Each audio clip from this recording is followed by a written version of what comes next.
Hey guys, welcome or welcome back. Tisha here, back for another chapter reading of Lost Boy, the true story of one man's exile from a polygamous cult and his brave journey to reclaim his life. It is by Brent W. Jeffs with Maya Salovich. Go ahead and do me a favor and hit the like button as we jump into this. Sorry for the haze. I don't know what's going on with my camera and the light, but it just doesn't want to cooperate today. But you're not here to watch me, you're here to listen to me read this great book. So let's get started on chapter 22, Nightmares and Revelations. Forgive me if my energy is a little down. I'm having a really bad sinus headache. And yeah, like doing this, it feels so great right now. Yeah. Anyways, I'm having a bad sinus headache. The pollen is pollinating. The allergies are allergying. Yeah, that makes no sense. Okay, let me stay back to the book. Nightmares and Revelations. I woke up thrashing in bed, covered with sweat. Since I'd been kidnapped by the drug dealers, I had occasional nightmares. I thought at first that they were related to the fear I had when blindfolded or to seeing Clayne's broken body, but I couldn't understand why that would make me dream about elementary school. Or why my dreams of being back at Alta Academy so completely terrorized me. My heart was racing and blood pumping ferociously as I tried to figure out where I was and what had happened. The fear was sometimes so tense that I felt unable to breathe and in danger of losing control of myself entirely. I couldn't shake it off. When I had these dreams, they colored my mood for hours. The taste of fear and sense of panic raced through my body, keeping me constantly on edge. My heart just wouldn't slow down and my stomach burned. As I came to that night, I saw that Jody was there and she was trying to help me. I don't know why these dreams began to affect me so frequently when I was with Jody, but I think it may have been that I felt safe enough with her to finally recall my terrible memories. At first, however, I was afraid to tell her what was really scaring me. I described my dream to her, but I didn't say anything more than that. The dream was just a set of images connected only by fear. It didn't make much sense to me. I'm sure it made even less to her. She hugged me, holding me close, telling me everything was going to be okay. She kept saying that it was only a dream, but as the nightmares reoccurred, I began to realize that that might not be true. In the first dream that I was able to articulate, I immediately recognized that I was at Alta. The hallway seemed huge, so I felt like I must have been a very little kid. And then I saw Warren's hand and his tall, gawky frame looming over me, taking me somewhere. We were walking down the long, dark, wood-paneled halls in the basement. He was pulling me behind him. At first, that's when I'd wake up, just going down the hall, but I'd be drenched in sweat, screaming and feeling as though I was paralyzed. It was one of the most frightening experiences you could imagine, like being buried alive and conscious but unable to do anything about it. As I began to have the nightmares more often, the intensity of these experiences became overwhelming. The nights that I had the dreams, I was exhausted the whole next day. I had no idea what was going on. Worse, the dreams became more frequent. Oh boy. When I slept, my mind flooded with images of Warren. The sense of being in a classroom with my kindergarten and toddler cousins, glimpses of the hallways at Alta. Then it would all go red in an overpowering explosion of terror and pain. These images were repetitive, and sometimes I wasn't even sure if I was awake or asleep. They were much more vivid than other dreams and not like regular memories either. It was as though I was reliving something. not as an adult thinking back to childhood. I was there as a child with all the pain and fear and inarticulate terror that I had blocked out at the time. I began to dread going to sleep. By this point, I already smoked way too much pot, but now I even began smoking at work. I started taking over-the-counter sleeping pills, but they didn't help much. He is struggling because his mind is recalling what happened to him as a child, what he suppressed for a long time, what he disconnected from in order to survive. And now here he is as an adult and is being reminded of the very thing that he tried to suppress. Oh, goodness.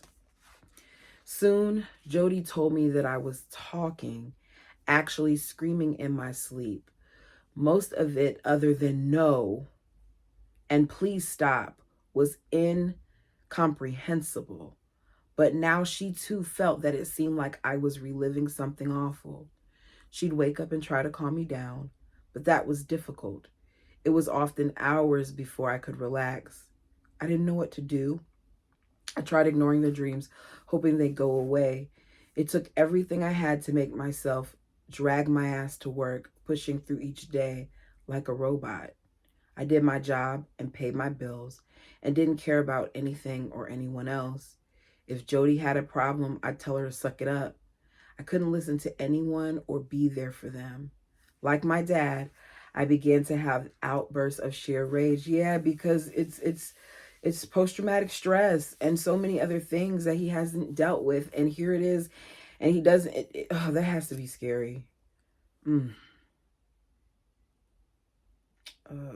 I would get home from work, and if any little thing was out of place in our apartment, I'd completely lose it.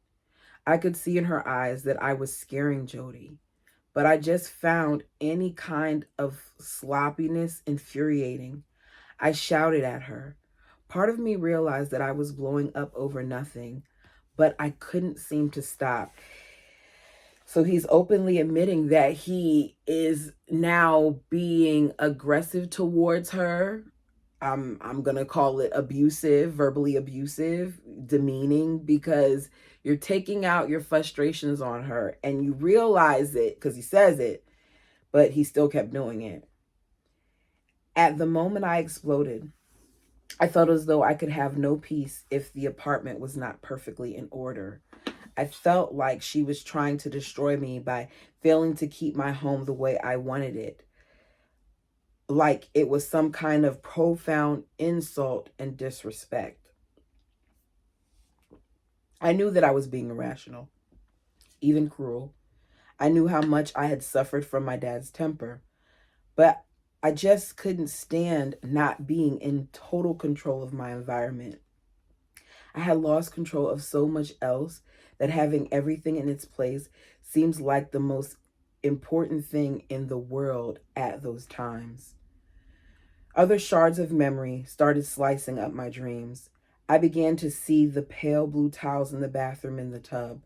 I would hear the bathroom door slamming and locking.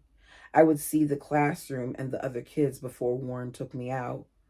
Later, I started to hear Warren's oily voice and see the icy blank look in his eyes. I'd see him hovering over me, and over I would feel the overwhelming pain and the total powerlessness I felt when I was great. At one point, I saw images of being inside one of those secret passages and being pulled along by Warren. I saw the cold looks on his brothers' faces as they deferred to him and failed to help me. That still is something that really bothers me, that I don't understand. I don't see how any human could stand watch as another adult assaults a child. And it makes me feel like his brothers were doing it too. I saw the grotesque expression of triumph and hatred Warren had when he was finished. I felt his hands silencing my screams. After keeping it locked up for so long, my mind hit me with everything night after night after night after night. I had to face it. These were memories, not my imagination, and not ordinary dreams. They were too vivid, too real. The kid in the bathtub being raped was me. There was no way around that reality. And as the night terrors continued, I realized I had to tell Jody what I now knew to be true. I was afraid. I didn't want her to think less of me. I was embarrassed and ashamed. I thought she might think I wasn't really a man, that this had somehow taken that away from me. I felt filthy and repellent and disgusting. It seemed like the world was closing in on me, collapsing all around me. I couldn't even trust my own mind. One morning, I was lying in bed with her, and I began to feel sick. My heart felt like it was going to jump out my chest. "I don't feel good," was all I managed to say. "What's wrong?" she asked, seeing that I had gone white. "Something really bad happened to me," I stammered. "My mind is not okay." "What do you mean?" "Something really bad is inside of me. I'm dirty." I knew I wasn't making any sense, but I wasn't yet able to express what was happening. Just saying that much made the panic worse. I felt like I was suffocating, that I couldn't get enough air into my lungs. "I'm gonna die," I gasped. "I can't breathe. I can't do this." Tears began streaming down my face, and Jody didn't know what to do. By now, she was crying too, so she decided to call my mom and took me over there. Mom hugged me and put a cold washcloth on my face, telling me it was okay and that I was having a panic attack. After a horrifying hour or so, it passed and I was able to forget about it and go to work the next day. Then a few nights later, when I was trying to fall asleep, I started feeling the same way again. Jody had her back to me. I sat up and said, "I have to tell you something. I'm starting to remember." She turned toward me and said, "I don't want you to think badly of me." She turned toward me and I said, "I don't want you to think badly of me. It's starting to come back." I began to weep silently. She said, "I won't. I promise." "What happened?" I just said it. "I was raped when I was really young." I was bawling now. I had finally put into words. I had finally put it into words. I had said it out loud. I was so scared that she would abandon me, but she just accepted it and asked me to tell her more. She held me and I cried and cried and cried. I gave her more details, watching her face closely as I told her. To my relief, all I saw was compassion. It felt like a huge weight had been lifted off my chest. Her acceptance meant the world to me. Oh my goodness. I know that for him, that required a different level of vulnerability.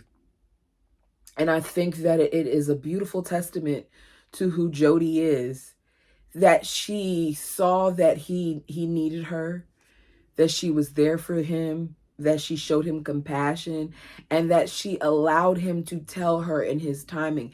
Because I don't think she knew it was that, but I'm sure she knew that it had to be something serious, because she too felt like, okay, you're recalling something that had to have happened.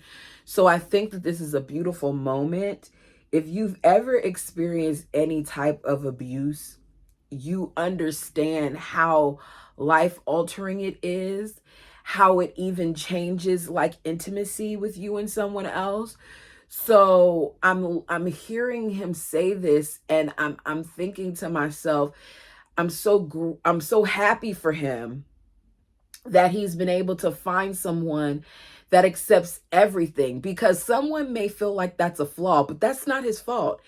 He was taken advantage of. He was hurt. He was violated.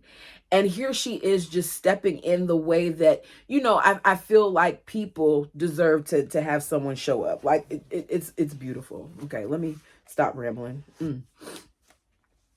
I still didn't know what I was supposed to do. I wondered if I was always going to be like this. Excuse me. And the thought that terrified me. I didn't know if I could take much more. I was barely hanging on at work and at home. The nightmares kept coming. I wasn't really sleeping and I felt like I was going crazy. One time I woke Jody by growling in my sleep, making a noise that seemed more animal than human. She couldn't wake me up. Terrified, she shook me, moving my arms, eventually shouting. I was completely unresponsive. My eyes were rolled back in my head, and finally she slapped me across the face. I woke up and couldn't speak. I could describe some of the images later, like the hallway or Warren's face, but mostly my dreams were storms of pure emotion, none of it good. I felt trapped.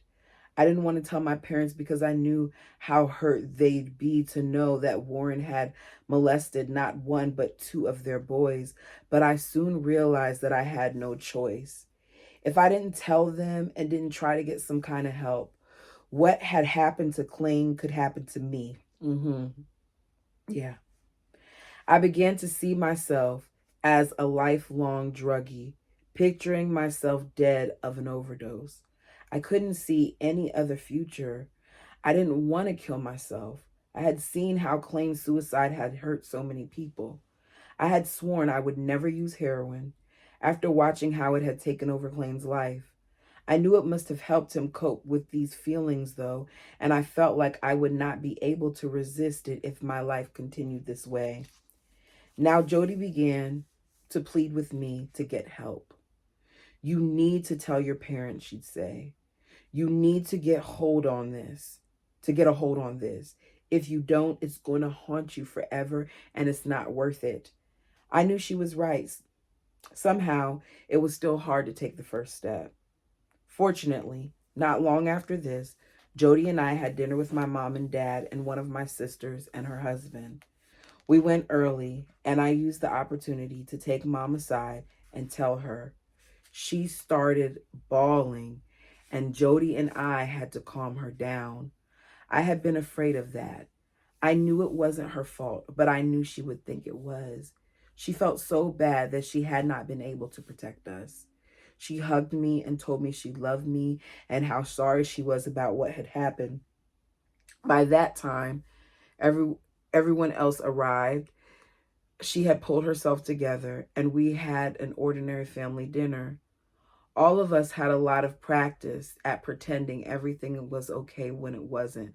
Because that's a lot of what this cult does. That's a lot of what these polygamous families do. We've seen it. If you watch Sister Wives, we've seen it with the Browns. Act like everything's okay, even though all this other stuff is going on. We've seen it in this book with their family. These poor children are being hurt. There's all this turmoil in their home at various points before, the father leaves. And here you got it, and it's just constant farce, a constant farce.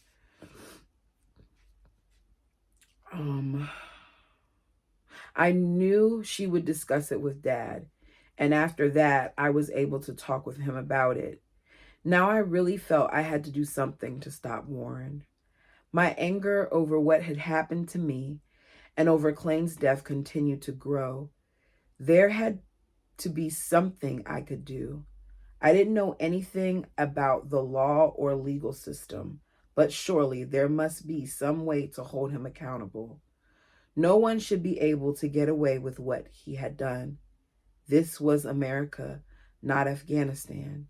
Finally, I realized that there was someone I knew who might know someone who might just be willing and able to help.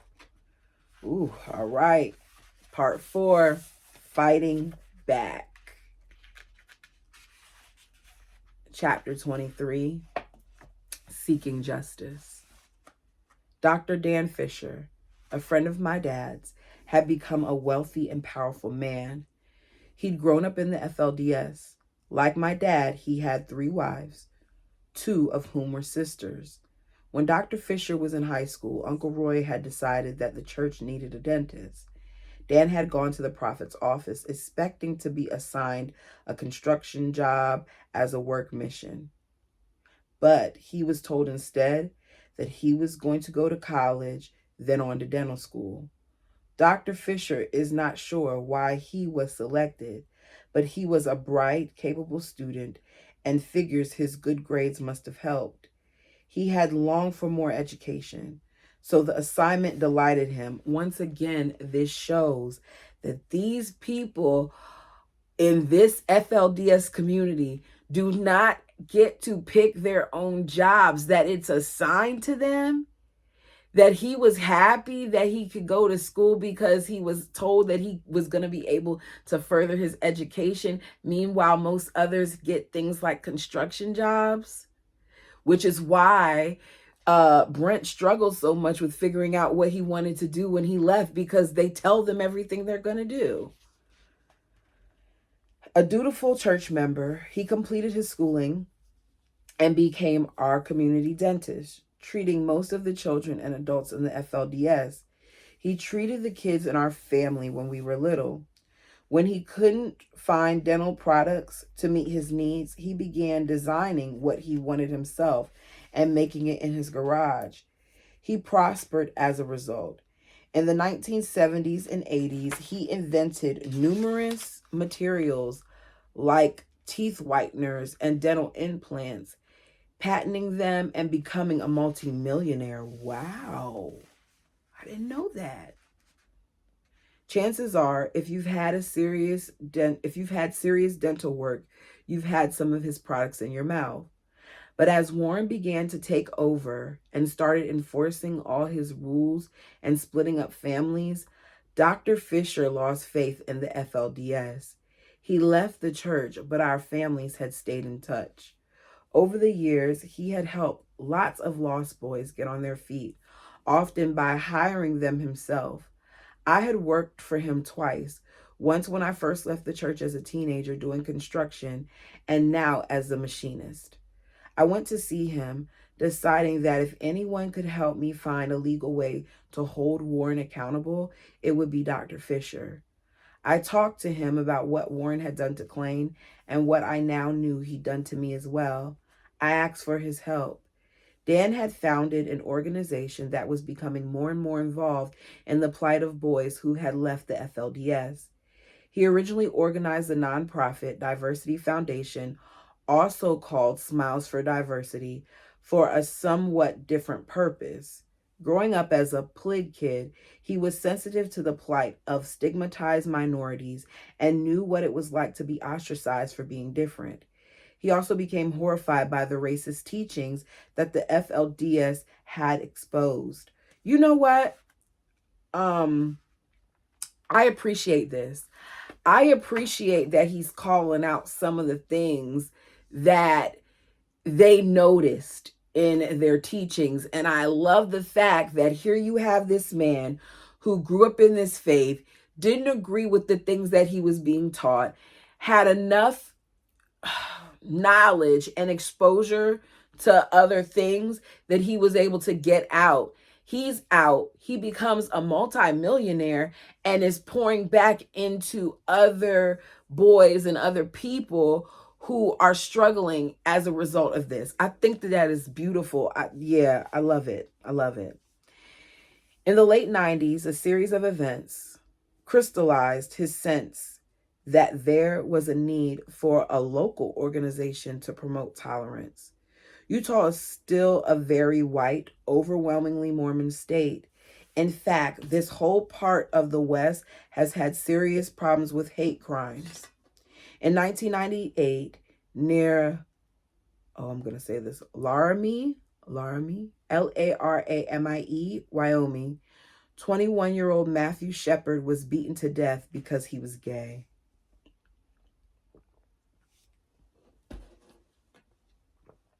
That's insane to me. It's infuriating. It's not right. It's not right. It's not. The same year, James Byrd, an African American, was killed in Jasper, Texas, when racists dragged him behind their truck.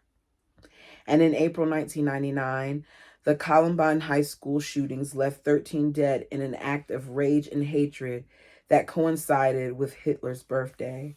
So Diversity's initial mission was to fight hate crimes by using comics to teach young children about cultural differences and to value diversity rather than fear it. As Warren tightened his grip over the FLDS and took more and more young wives for himself and other high-ranking church members, hundreds of young men began to leave or be forced out of the group. Clayton's example was one of the more tragic, but all of my older brothers and I had suffered as we left. We'd been luckier than some because our mom had always maintained contact, and Dad even allowed Dave and Clayton to come back home at low points in their addictions. Right, because a lot of them, once they're gone, they're never allowed to have contact with their family again. Which just shows you that Brent's parents, even though there may be some things that we don't agree with, they did not stop being connected to their kids. I think that given what they're taught, that speaks volumes to, them. Still, all the boys who left in their teens struggled with lack of education, loss of family and community, and loss of financial support from their parents. Excuse me. Usually, they became involved with alcohol and other drugs too. Of the hundreds of boys seen by Diversity, there were very few who didn't have at least some period of heavy substance abuse. Hundreds of boys, he said. And only a few of them didn't abuse substances, which goes to show you that a lot of them are struggling. And as a result, they're turning to things to cope, not realizing that the substances are making things worse. With most people unaware of the problem, and even fewer with the means to do anything to help, Dan and Diversity have been drafted to fill the void. I thought that if we could somehow bring Warren to justice, we might be able to help all the lost boys and prevent more families from being destroyed. Dr. Fisher listened to me and told me that he thought the idea was a good one. By 2004, he had become even more worried about the situation. In 1999, Warren had split up Dan's father's family, leaving one of his youngest sisters crying.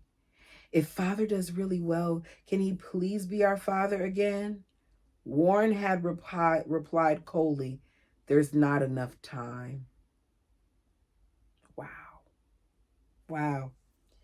Since I left, the talk of the apocalypse and the frenzied attempt at perfection to cause God to lift the people up to heaven had only intensified. Warren was also arranging the marriages of younger and younger girls. When Dad had married Vera, it was relatively rare for teenage girls to be married at 16, and that had happened at her own instigation. Now, however, Warren was marrying 14, even 12-year-old girls, and it didn't have anything to do with the girls' wishes. Y'all, let's sit here for a second. Think to you at 14. Think back to you at 12. At 14, I was in the 9th grade. Marriage? What? At 14? At 14, and this is for me, my BTMI, I hadn't even experienced a cycle yet. And you want me to get married? That's insane. It's just, Some of those girls had started to run away. I don't blame them. Because then not only are you marrying, but you're marrying to these old men. That's great. It's assault. That's what this whole situation is. Some of the women who had lived polygamy were helping them and also organizing efforts to get the police to enforce the bigamy laws and those against underage marriage. But at this time, none of the girls who were victimized by victimized by forced underage marriages had come forward to seek justice. Yeah, because they're scared. They've been conditioned all their lives to fear this and to fear that, and that they're going to be damned if they do this and they do that. And here they are, they're escaping. They're just happy to be free. They were terrified that their parents or other family members would be punished if they went to the authorities. They didn't want their families to be split up or lose their homes. Many of the girls were just as lost as the boys were. They feared that the Gentile world was as corrupt as they'd been taught. Given the way the town authorities operated in Colorado City and Hydale, this was a belief that had some bias in their own experience. As I discovered during my time there, the Short Creek cops didn't primarily enforce state or federal law. They served as the prophet's private force. Does that make sense? I didn't even think about that. The fact that he basically corrupted a whole set of enforcement. I thought like they had created their own police. I didn't realize that they, actually were supposed to work for the state, but they're working for Warren. I discovered during my time there that the Short Creek cops didn't primarily enforce state or federal law. They served as the prophet's private force. All of the local police and ambulance corps were members of the FLDS, and they believed what they saw as God's law took priority over the laws of men. Wow. He infiltrated these organizations to have allies, and they didn't even realize that was going on. If a woman complained about domestic violence or child abuse, nothing was done other than reporting the complaint to the prophet. If teenagers stayed out after Warren's curfew, they'd be arrested and brought home, but no charges would be filed. They couldn't be. They weren't actually doing anything illegal. If a woman wanted an ambulance to take her to the hospital, it wouldn't leave the Twin Towns until her husband's permission had been granted. This is true.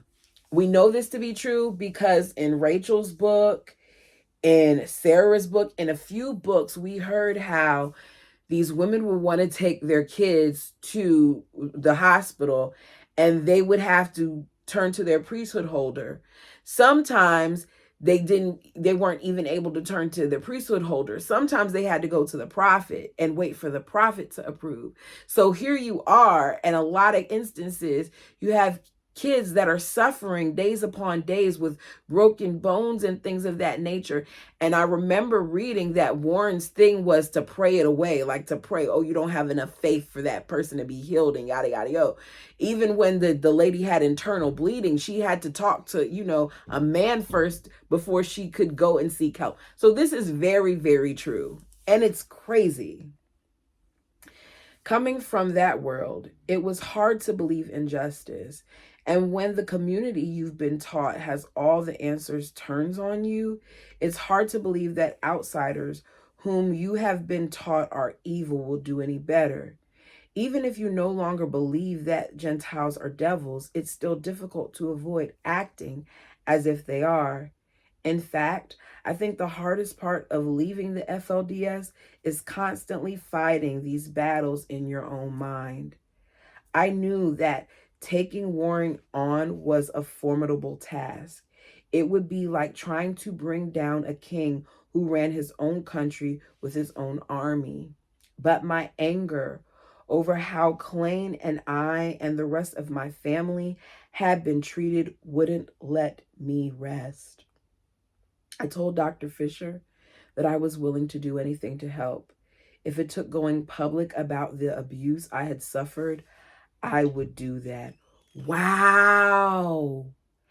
He has gone from suppressing everything, from disassociating, to basically being tortured every night when he goes to sleep with memories of what had happened to him, with feeling it, with the anxiety and the panic attacks and the stress and the fear and the hurt and the pain, from seeing his brother unalive himself and walking in that bathroom and seeing what, was left of him, to having to let his girlfriend know, to having his girlfriend by his side as she tells the parents with him, all of these things. And even though he experienced all that fear, he is willing to go public to save others. I have the utmost respect for this man. I do. I really, really do. He said if he fined and pay an attorney, if there was a way to use the legal system in this fight, he said he'd find, okay? He said that he'd find and pay an attorney if there was a way to use the legal system in this fight. During this process, he also said that he thought I needed professional counseling, yes, to deal with my nightmares and the memories and with the attacks from the church that going to court would invariably involve. He recommended Dr. Larry Bell, who had treated other former FLDS members. I agreed to go, but first he had to find a lawyer who would take the case. And we're going to end it here. Don't worry, I'll be back on Wednesday. This is getting good. I love that he is taking this a step further. And I know some of you all do as well, because I've seen the comments that say that, it's nice to see what happens after you leave. And he is really, really giving us that. And it sounds like he's preparing to go to battle. Great, great, great, great book. Guys, let me know what you thought about these chapters readings, because we read 2 this time. Like the video because it does help the channel. Until next time.